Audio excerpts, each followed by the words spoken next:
오늘 말씀의 제목이 무엇입니까? 성령 충만으로 변화된 자의 선포입니다. 무엇인가 바뀌었다라고 하면, 변화되었다라고 하면 그 삶의 그 변화된 모습이 적용되어야 됩니다. 내가 성령 충만하다 혹은 내가 어떠한 변화를 받았다라고 이야기하면서 그의 삶의 자리 가운데 변화가 일어나지 않으면요, 그것은 우리가 그 사람이 진정으로 변화되었다라고 하는 증거를 찾을 수가 없게 되는 것입니다. 성령 충만하게 되었다라고 하는 것은요, 그의 삶의 자리 가운데 변화함으로 증거를 갖춰야 되는 거예요. 내가 성령 충만하기 전과 똑같다. 내가 하나님을 만나기 전과 똑같다. 내가 하나님의 백성으로 살아가기 전과 똑같다라고 하면요, 우리는 세상 가운데서 예수 그리스도의 증인이 될 수가 없는 겁니다. 여러분, 예수님 만나기 전과 지금 무엇이 달라졌습니까? 무엇이 바뀌었습니까? 성령 충만함을 받은 자의 삶의 모습으로 달라지고 있습니까? 여러분의 그 달라진 모습이 아직 예수 그리스도를 알지 못하는 사람들에게 전해지고 있습니까? 다른 세상 사람들이 여러분들을 바라보면서 예수님 믿더니 뭐가 변화됐구나, 달라졌구나 라는 이야기를 하고 계십니까? 여러분들은 그 이야기를 듣고 계십니까? 변화된 자는요, 반드시 그 변화된 모습이 나타나야 합니다. 사도행전 2장에 나타난 교회가 갖추어야 할 세 가지 정체성에 대해서 2주 전에 함께 말씀을 나누었고, 지난 시간에도 한번 복습을 했습니다. 여러분들이 기억하실지 기억 못하실지 다시 한번 점검을 해볼 텐데요. 사도행전 2장에 나타나고 있는 교회가 갖추어야 할 세 가지 정체성, 첫 번째 무엇입니까? 교회는 무엇으로 시작해야 됩니까? 성령의 임하심으로 시작해야 합니다. 그리고 두 번째, 교회는 그렇게 성령의 임하심으로 말미암아 강력한 회개의 영이 임해야 합니다. 그리고 세 번째, 교회는 서로 함께 해야 합니다. 이 세 가지를 계속해서 나누고 있습니다. 오늘은 사도행전 2장 두 번째, 교회는 강력한 회개의 영이 임해야 됩니다 라는 주제로 함께 말씀을 나눌 텐데요. 사도행전 2장에서 어떻게 이 강력한 회개의 영이 임했는가, 어떻게 강력한 회개의 영이 임했는가 라는 것을 살펴보면, 먼저 성령의 충만함을 받은 사람들의 선포를 통해서, 특별히 베드로의 설교를 통해서 그 설교의 메시지를 들은 자들이 회개하고 돌이키는 역사가 일어났습니다. 베드로는 어떤 사람이었습니까? 베드로가 성령의 충만함을 받아서 이 회개의 세례를 전파하며 이 메시지를 전파하고 있는데, 이 베드로는 어떤 사람이었습니까? 우리가 누가복음을 통해서 계속해서 나누고 있죠. 그리고 사복음서를 통해서 나타나고 있는 제자들의 모습들을 기억할 수가 있습니다. 먼저 14절 말씀을 한번 보실까요? 오늘 본문의 첫 시작인데요. 제가 읽어드리겠습니다. 베드로가 11 사도와 함께 서서 소리를 높여 이르되 유대인들과 예루살렘에 사는 모든 사람들아, 이 일을 너희로 알게 할 것이니 내 말에 귀를 기울이라. 이렇게 이야기를 하고 있습니다. 베드로가 지금 어떤 모습을 가지고 있습니까? 11 사도와 함께 서서 소리를 높여 외치고 있습니다. 모여든 청중들에게 베드로가 설교를 전하고 있습니다. 하나님의 말씀을 전하고 있습니다. 그런데 모여든 청중들에게 설교를 한 사람은 베드로였지만 다른 11 사도들도 베드로와 함께 서 있었습니다. 여기에서 서 있다라는 말은요, 단순히 발을 땅에 대고 몸을 곧게 세우는 겉모양의 자세만을 의미하지 않습니다. 그러니까 서 있다라고 하는 것은요, 여기 지금 우리 교회 안에서 제가 서 있죠. 이런 겉모습을 서 있다라고 얘기하는데요. 이 성경 말씀에서 베드로가 11 사도와 함께 서서 소리를 높여 이르되 라고 하는 말은요, 단순히 서 있는 겉모습만을 의미하지 않습니다. 여기에는 어떤 의미가 포함되어 있느냐면, 우리가 이런 말을 쓰죠. 계획을 세우다 혹은 결의를 세우다. 그러니까 겉으로 드러나지 않은 어떠한 결심과 결단과 혹은 이제 다짐을 의미합니다. 여기에 포함되어 있는 요소가 있어요. 무엇이냐면 담대함을 나타내는 겁니다. 베드로와 11 사도가 서서 소리를 높여 외친다라고 하는 이 모습 가운데 담겨져 있는 속성은 무엇이냐면 담대함이에요. 그러니까 베드로에게는 담대함이 있었습니다. 복음을 전파하고 증거하고 선포하는 데 있어서 베드로는 담대한 모습을 가지고 있었다라는 것입니다. 찬송가 546장의 제목이 이런 찬양이 있습니다. 주님 약속하신 말씀 위에 서. 이 중에 4절 가사만 함께 보시겠습니다. 4절 가사가 이렇게 되어 있습니다. 주님 약속하신 말씀 위에 서 성령 인도하는 대로 행하며 주님 품에 항상 안식 얻으며 약속 믿고 굳게 서리라. 후렴 부분은 이렇게 되어 있습니다. 굳게 서리, 영원하신 말씀 위에 굳게 서리, 굳게 서리, 그 말씀 위에 굳게 서리라. 여기 계속 서다라는 말이 나오죠. 굳게 서리라.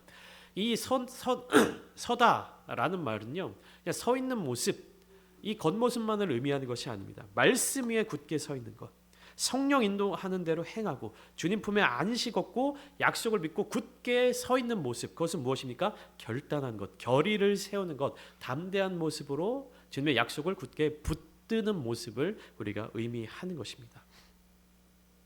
이 담대하게 서 있는 것, 그리고 거기와 더불어서 소리를 높여 이르되, 유대인들과 예루살렘에 사는 모든 사람들아 이 일을 너희로 알게 할 것이니 내 말에 귀를 기울이라. 베드로가 이렇게 선포하고 있습니다. 담대한 모습으로 내 말에 귀를 기울이라 라고 청중들에게 선포하고 있습니다. 이 모습은요, 베드로의 이전 모습들과는 대비되는 모습입니다. 베드로의 이전 모습에서는 찾아볼 수 없는 모습입니다.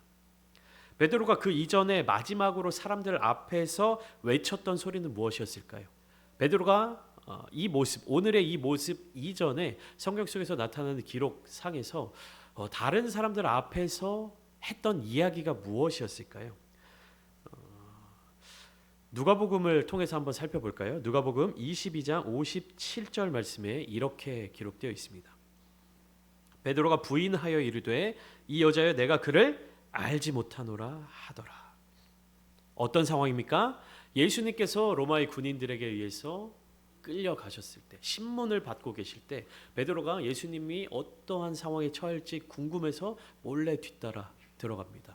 근데 거기에서 얼굴을 가리고 고개를 숙이고 예수님의 어떤 상황을 살펴보고 있는데 어떤 사람이 베드로를 보면서 이 사람도 예수와 함께 있었던 그 도당이다, 그 한패다, 내가 저 사람과 함께 있는 걸 내가 봤다라고 이야기할 때 베드로가 어떻습니까? 뭐라고 이야기합니까? 이 여자 내가 그를 알지 못하노라. 사람들 앞에서 베드로가 했던 이야기가 뭡니까? 내가 그를 알지 못하노라. 누가복음 22장 58절 60절에 또 이렇게 이어집니다. 또 누가 너가 그 도당이다, 너가 그 사람이다 라고 했을 때 나는 아니다. 두 번째 부인하고요. 세 번째, 나는 네가 하는 말을 알지 못하노라. 세 번 부인합니다.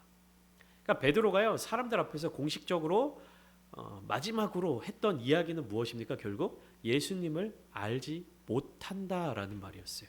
이때 베드로의 모습은 어땠을까요? 고개를 숙이고 얼굴을 가리고 눈에 띄지 않으려고 노력했을 것입니다. 그런데 그랬던 베드로가 이제는 어떻습니까? 서서 소리를 높여 유대인들과 예루살렘에 사는 모든 사람들에게 외치고 있는 거예요. 베드로가 외치는 소리는 무엇입니까? 이 일을 너희로 알게 할 것이니. 이 일은 무엇일까요? 베드로가 서서 외치고 증거하고 전하고자 하는 이 일이 무엇일까요? 이 일은요, 예수 그리스도를 통한 하나님 아버지의 구원 역사, 즉 하나님 나라의 복음입니다. 예수가 그리스도시다. 예수가 메시아이시다. 예수는 죽었다가 다시 살아나신 첫 열매이시다. 내가 바로 그 예수 그리스도의 제자다. 선포하고 있는 겁니다. 마지막 베드로의 모습이 무엇이었다고요? 나는 저 사람을 알지 못한다. 나는 그와 상관이 없다. 나는 네가 하는 말이 무엇인지 도무지 알지 못하겠노라. 예수님에 대해서 부정하고 부인하고 거부하고 숨어있던 베드로가 어떻게 바뀌었습니까? 담대하게 서서 외쳐 이르되 예수 그리스도 하나님 나라의 복음을 증거하고 선포하고 있는 것입니다. 어떻게 베드로는 이런 변화를 겪을 수 있었을까요? 어떻게 베드로는 숨어있던 존재에서 담대하게 서서 예수 그리스도를 증거하는 사람이 될 수 있었을까요? 말씀을 계속해서 한번 함께 나눠 보겠습니다. 15절 말씀 보시면 때가 제3신이 너희 생각과 같이 이 사람들이 취한 것이 아니다라고 기록되어 있습니다. 제3신은요 아침 9시입니다. 그러니까 아침 9시부터 술에 취한 모습을 보이는 사람이 있을 수 없다라는 말로 이 말씀을 시작하고 있습니다. 성령 충만함으로 말미암아 방언으로 하나님의 큰 일을 말하는 제자들을 보며 사람들은 다 놀라며 당황하며 이것이 어찌 된 일이냐라고 서로 수근수근 대고 있었습니다. 그런데 그 중에 몇몇 사람들은요, 제자들을 술 취한 사람으로 여기고 조롱하고 있었습니다. 바로 오늘 본문 앞절 사도행전 2장 13절 이렇게 기록되어 있죠. 또 어떤 이들은 조롱하여 이르되 그들이 새 술에 취하였다 하더라.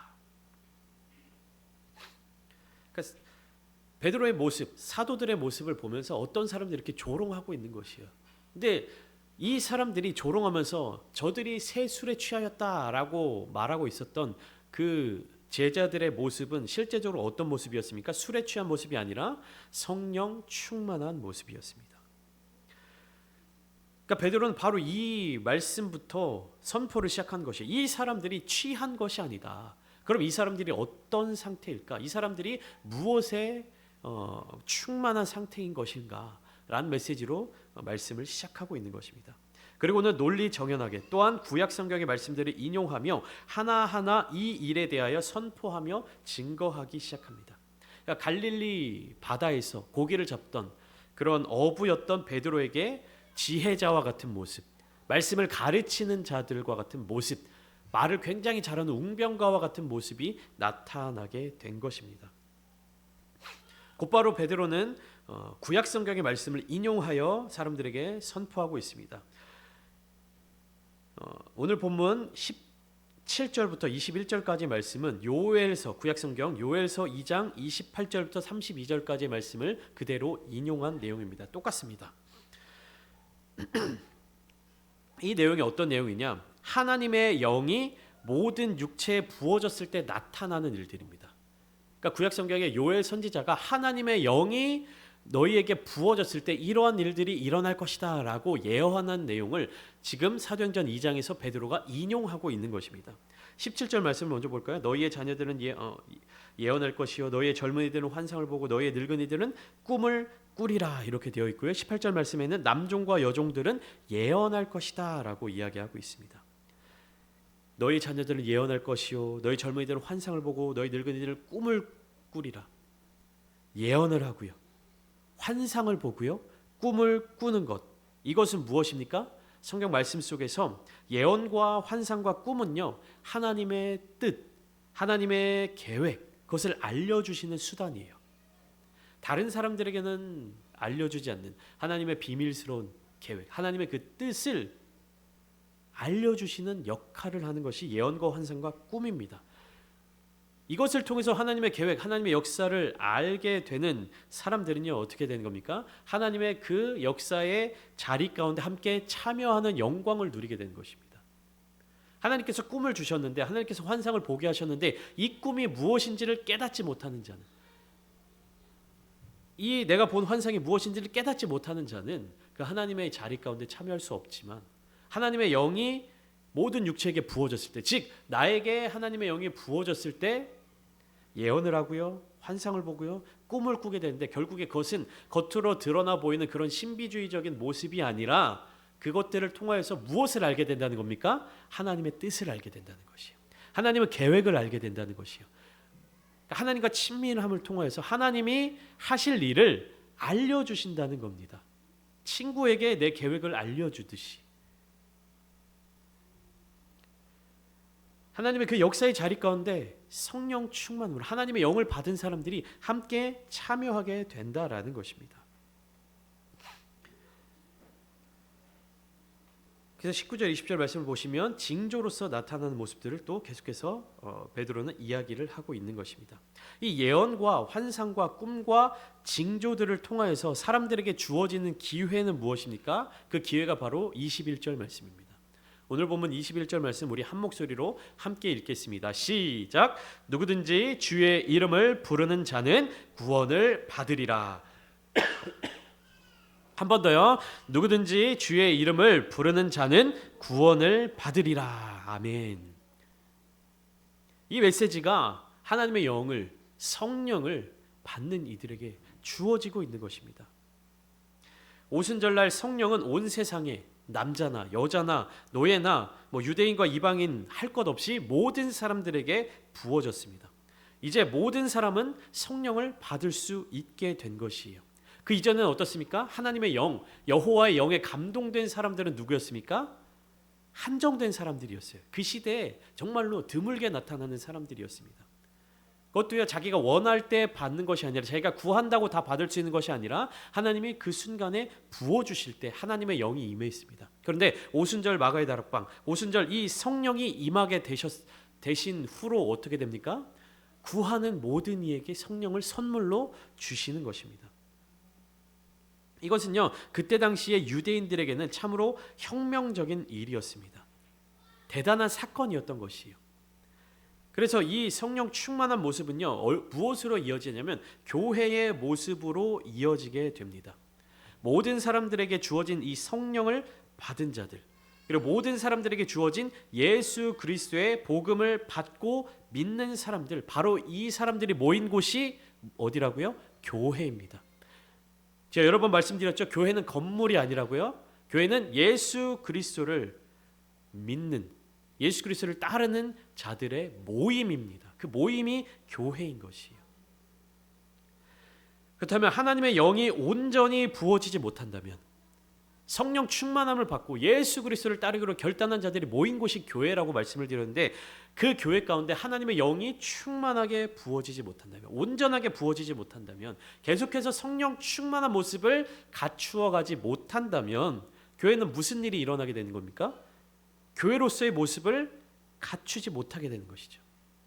그냥 한번 모였다, 한번 교회로 세워졌다라고 해서 교회가 완성되는 것이 아니라, 교회는 무엇입니까? 계속해서 그 사람들이 모여야 되는 것이고요, 공동체를 이루어 나가야 되는 것이고요, 그 안에서 연합을 이루어야 되는 것이고요, 성령 충만함을 날마다 사모하며 충만함을 받아야 되는 것입니다.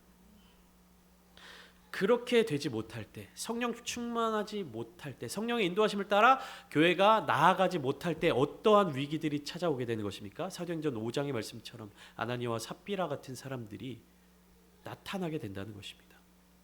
교회를 위기에 빠뜨리게 된다는 것입니다. 교회가 교회로서의 모습을 갖추지 못하게 된다는 것이에요. 교회가 교회되기 위해서는 하나님의 영, 성령이 온전하게 충만하게 이루어져 있어야 한다는 것입니다. 그렇기 때문에 베드로는 그 간절한 심령을 가지고 계속해서 선포합니다. 22절 말씀 우리 함께 읽어보실까요? 22절입니다. 시작. 이스라엘 사람들아, 이 말을 들으라. 너희도 아는 바와 같이 하나님께서 나사렛 예수로 큰 권능과 기사와 표적을 너희 가운데서 베푸사 너희 앞에서 그를 증언하셨느니라. 담대하게 선포하고 있습니다. 예수 그리스도에 대해서 이 말을 들으라. 이 말을 들으라. 어떤 말입니까? 하나님께서 나사렛 예수로 큰 권능과 기사와 표적을 너희 가운데서 베푸사 너희 앞에서 그를 증언하셨느니라. 하나님께서 사람들 앞에서 예수 그리스도를 증언하셨던 것처럼 지금 베드로도 사람들 앞에서 예수 그리스도를 증언하고 있는 것입니다. 예수 그리스도께서 큰 권능과 기사와 표적을 베푸신 이유에 대해서 명확하게 증거하고 있습니다.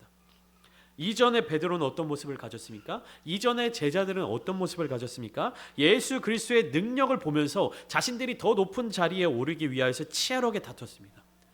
예수님의 그 능력을 보면서도 예수님의 사역의 목적을 알지 못했어요. 그러나 부활하신 주님을 만나고 성령 충만함을 받은 이후 베드로는요, 예수 그리스도의 사역의 목적을 제대로 알게 되었을 뿐 아니라 그것을 담대하게 선포하게 되었습니다.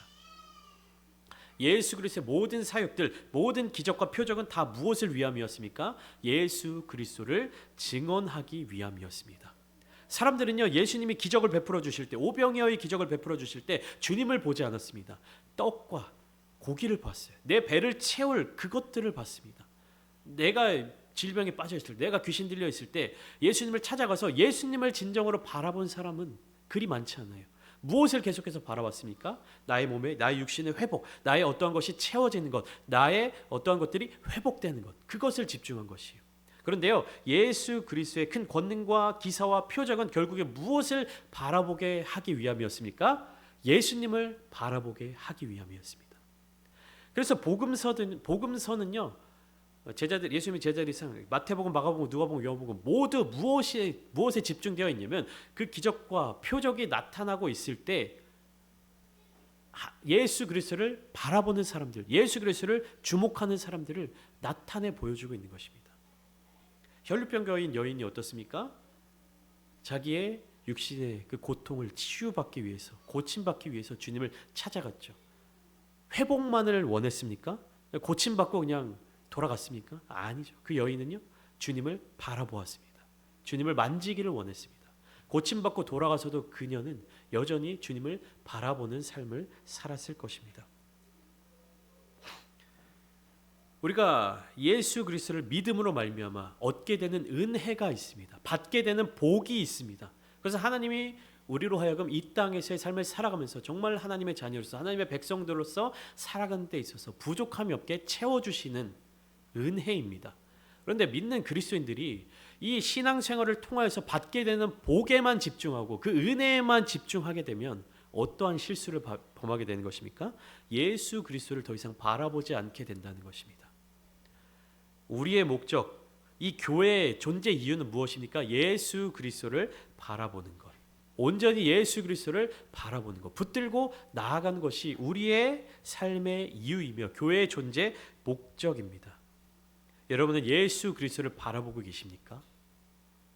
여러분들의 기도의 목적은 예수 그리스도를 온전히 붙들기 위함입니까? 우리는요, 예수 그리스도를 알아야 되고요. 예수 그리스도의 죽음의 의미를 바르게 알아야 합니다. 이전까지의 제자들은 예수 그리스도의 죽음에 대하여서 전혀 생각하지 못하고 있었습니다.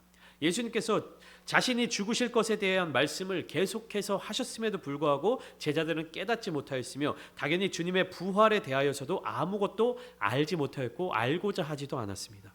누가복음 9장 22절부터 23절에 우리가 금요일에 함께 나누었죠. 이렇게 주님께서 말씀하십니다. 이르시되 인자가 많은 고난을 받고 장로들과 대제사장들과 서기관들에게 버림바 되어 죽임을 당하고 제3일에 살아나야 하리라 하시고 또 무리에게 이르시되 아무든지 나를 따라오려거든 자기를 부인하고 날마다 제 십자가를 지고 나를 따를 것이니라. 예수님은 죽음과 부활에 대해서 그리고 따르는 제자들의 모습에 대해서 이렇게 분명하게 말씀해 주셨습니다. 그런데 9장 46절에 가면 제자들의 모습이 어떻습니까? 이렇게 나타나고 있어요. 제자 중에 누가 크냐 하는 변론이 일어나니. 누가복음 9장 23절 24절에 예수 그리스도의 죽음에 대해서 주님께서 그렇게 말씀해 주셨음에도 불구하고 제자들은 어떤 모습을 갖고 있습니까? 누가 크냐라고 변론하고 있습니다. 변론이 무엇입니까? 사전을 찾아보면 변론은 이렇게 기록하여 있습니다. 사리를 밝혀 옳고 그름을 따짐. 소송 당사자나 변호인이 법정에서 주장하거나 진술하는 내용. 법정 용어예요. 옳고 그름을 사리를 밝혀서 따지는 것입니다. 내가 크냐, 네가 크냐, 누가 더 높으냐 이것을 막 따지고 있었던 것이에요. 그런 모습을 보이는 제자들 향해서 예수님은 어린아이를 곁에 부르시더니 누구든지 내 이름으로 이런 어린아이를 영접하면 곧 나를 영접하며 또 누구든지 나를 영접하면 곧 나를 보내신 이를 영접함이니라. 너희 모든 사람 중에 가장 작은 그가 큰 자니라 이렇게 말씀하십니다. 가장 작은 자가 큰 자다. 높아지고자 하면 낮아지고 낮아지고자 하면 높이시는 그 하나님의 원리에 대해서 말씀해 주셨습니다. 예수 그리스도의 죽음의 의미, 가장 낮은 곳으로 내려오셔서 가장 낮은 자의 자리에서 죽임당하신 그 예수 그리스도. 베드로는 이 예수 그리스도를 증거하면서 유대인들에게 이렇게 외치고 있습니다. 23절에 너희가 못 박아 죽였다. 또 36절에 너희가 십자가에 못 박았다 라고 유대인들을 향하여서 예수 그리스도의 죽음에 대해서 선포하고 있습니다. 그러나 예수 그리스도의 죽음은 하나님께서 정하신 뜻을 따른 것이었죠. 그리고 하나님께서 예수 그리스도를 사망의 고통에서 풀어 살리셨습니다. 너희가 죽였다라고 외치는 것으로 끝나는 것이 아니라 너희가 죽였음에도 불구하고 예수 그리스도는 다시 살아나셨고 사망에서 생명으로 옮기셨고 완전한 생명을 너희에게 베풀어 주셨다라는 메시지를 전하고 있는 것입니다. 그러니까 예수 그리스도의 죽음은 무엇입니까? 사망에 속하는 죽음, 생명을 잃어버리는 죽음이 아니라 완전한 생명, 영원한 생명을 이루는 죽음이며 사망을 깨트리시는 죽음이었습니다. 그렇다면 누가 예수를 살리셨습니까? 누가 이 예수를 보내셨고 누가 이 예수를 죽음 가운데 내모셨고 누가 이 예수를 살리셨습니까? 사도행전 2장 32절 33절 말씀 우리 한 목소리로 함께 읽겠습니다. 32절 33절입니다. 시작. 이 예수를 하나님이 살리신지라.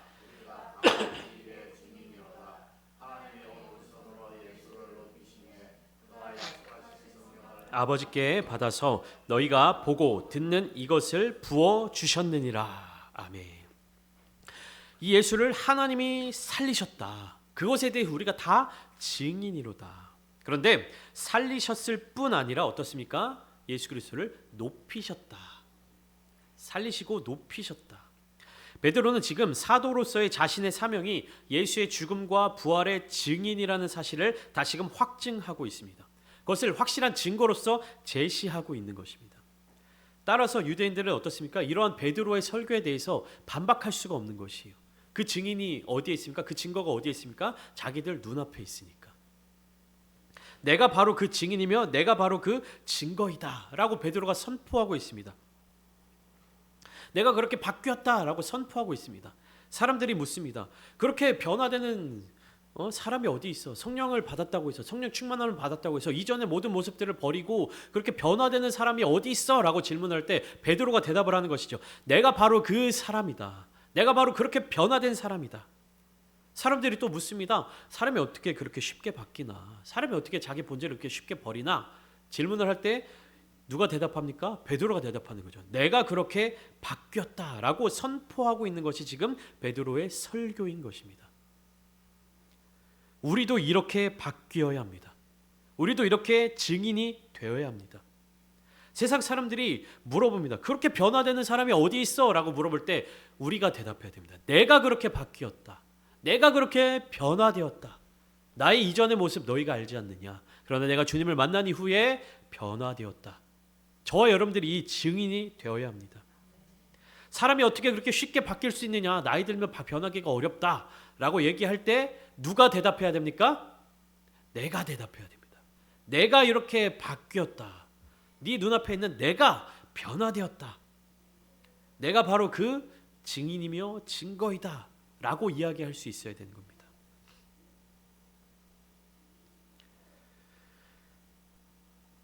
베드로의 이 사도행전 2장의 설교, 오순절의 설교죠. 이것이 이제 설교자의 입장에서, 목회자의 입장에서는 참 좋은 설교의 표본입니다. 그리고 또 우리 그리스도인들, 성도들의 입장에서 보면 이것은 좋은 열매를 맺는 전도의 방법입니다. 좋은 설교, 그리고 좋은 전도의 방법 세 가지가 이 베드로의 모습 가운데 포함되어 있고 우리는 그것을 살펴볼 수 있었습니다. 좋은 설교, 좋은 선포의 첫 번째 방법은 무엇이냐면 베드로는요 하나님의 시선을 가지고 있었습니다. 이 말은 무엇이냐? 이 메시지를 듣는 그 유대인들을 사랑했다라는 것입니다. 유대인들을 잘 알고 있었고 그 유대인에 속해 있을 뿐만 아니라 그 사람들을 사랑하는 마음을 갖고 있었던 것입니다. 하나님의 시선을 가지고 하나님의 마음을 가지고 우리 또한 저 또한 이 메시지를 전하면서 여러분들도 전도의 메시지를 증거하면서 그 대상자들을 사랑해야 합니다. 의무감을 가지고 어떠한 나의 정의감을 가지고 전도를 해서는 안 됩니다. 사랑하는 마음으로 선포하고요. 사랑하는 마음으로 전도해야 합니다. 하나님의 마음으로, 하나님의 시선을 가지고. 두 번째, 좋은 설교, 좋은 전도의 방법은 무엇입니까? 베드로는 말씀 중심으로 선포했습니다. 구약성경, 이때 당시에는 구약성경이 있었겠죠. 구약성경이 말씀 중심으로 선포했습니다. 예수 그리스도를 증거하는데 말씀을 근거로, 말씀을 중심으로 선포했습니다. 우리의 설교 또한 말씀 중심으로. 좋은 예화, 좋은 이야기, 좋은 어떤 가십거리들 얼마나 많습니까? 그러나 중심은 무엇이 되어야 됩니까? 말씀 중심으로. 여러분들의 복음 증거, 여러분들의 전도, 여러분들의 삶의 모습의 중심 또한 무엇 중심으로 가야 됩니까? 말씀 중심으로 행하셔야 합니다.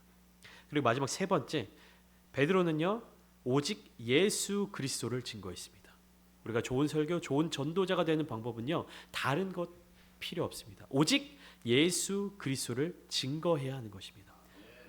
정리하면 하나님의 마음을 가지고 말씀을 중심으로 예수 그리스도를 증거하는 모습, 성령 충만한 사람으로, 성령 충만함으로 변화된 자의 선포가 바로 이러한 특징을 가지고 있다는 것입니다. 이 성령 충만으로 변화된 자의 선포를 들은 사람들의 반응이 어떻습니까? 37절과 38절 말씀입니다. 우리 성경을 보시면서 함께 한 목소리로 읽으면 좋겠습니다. 시작. 그들이 이 말을 듣고 마음에 찔려 베드로와 다른 사도들에게 물어 이르되 형제들아 우리가 어찌할꼬 하거늘 베드로가 이르되 너희가 회개하여 각각 예수 그리스도의 이름으로 세례를 받고 죄 사함을 받으라. 그리하면 성령의 선물을 받으리니. 아멘. 이 베드로의 설교를 듣고 하나님의 시선을 가지고 말씀 중심으로 예수 그리스도를 증거하는 베드로의 설교를 듣고 사람들이 어떻습니까? 마음에 찔렸다. 그래서 우리가 어떻게 해야 될까라고 묻습니다. 그러자 베드로가 38절 말씀처럼 너희가 회개하여 각각 예수 그리스도의 이름으로 세례를 받고 죄 사함을 받으라 선포하게 된 것입니다.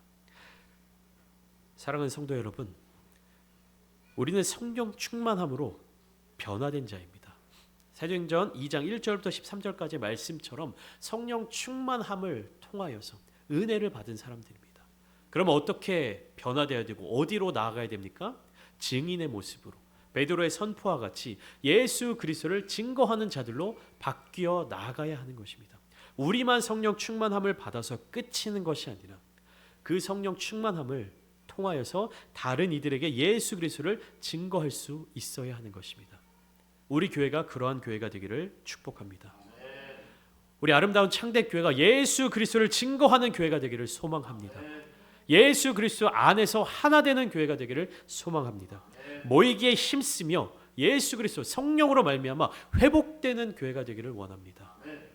이 마지막 시대에 세상 가운데 너무나도 많은 상처들, 세상 가운데 너무나도 혼돈스러운 상황 가운데서 갈 곳을 잃어버린 영혼들이 너무나도 많습니다. 그 잃어버린 영혼들이 예수 그리스도를 소망함으로 예수 그리스도를 찾아 성령 충만함을 통하여서 회개의 세례를 받고 죄 사함을 받고 성령의 선물을 받는 사람들로 거듭나게 하는 역사가 우리 교회 가운데 일어나기를 소망합니다. 그러기 위해서 우리가 성령 충만함을 받아야 되고요. 성령 충만함으로 변화를 받아야 되고 그런 변화된 자의 모습을 갖추어야 할 줄 믿습니다. 이 말씀을 통하여서 또한 한 주간의 삶을 살아가실 때에 성령 하나님 우리를 역사하여 주시옵소서. 성령 하나님 언제나 내 안에 임재하여 주셔서 우리의 삶을 인도하여 주시옵소서. 날마다 그렇게 기도하시며 하나님의 인도하심을 따라 살아가는 모든 성도님들이 되시기를 예수 그리스도의 이름으로 축원합니다.